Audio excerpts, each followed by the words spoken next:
సనాతన ధర్మానికి నేను ప్రతిబింబం చెప్పుకుంటున్నాను. ఆయన ఫస్ట్లోనేమో వామపక్షవాది, చౌకవీర శిష్యుడు, ఆ తర్వాత మంత్రి అయ్యాడు. ఆ చేగుల డ్రెస్ అది తీసి పారేశాడు, కాషాయ డ్రెస్ వేసుకున్నాడు. నేను సనాతన ధర్మానికి చాంపియన్ అంటున్నాడు. ఎందుకంటున్నాడు?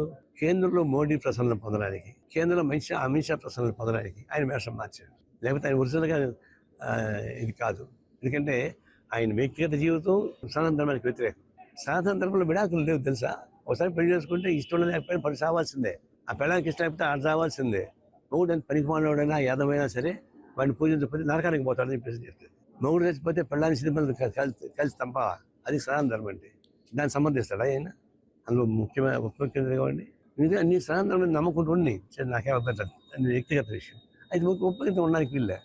గవర్నమెంట్లో ఉండబాకు, ఉంటే సనాతన ధర్మాన్ని మాట్లాడబాకు. రెండు ఉంటే కుదరదు. ఈ విధంగా నీ ఆత్మకు నువ్వే ద్రోహం చేసుకుంటావు, ప్రజానికలను మోసం చేస్తావు. అది కరెక్ట్ కాదు. అందులో సనాతన ధర్మం లాంటి ఒక పాడు సిద్ధాంతాన్ని ప్రచారం చేసేవాడు ఉప ముఖ్యమంత్రిగా ఉండడం అనేది మన దురదృష్టకరం. ఆంధ్రప్రదేశ్ చేసుకున్న పాపల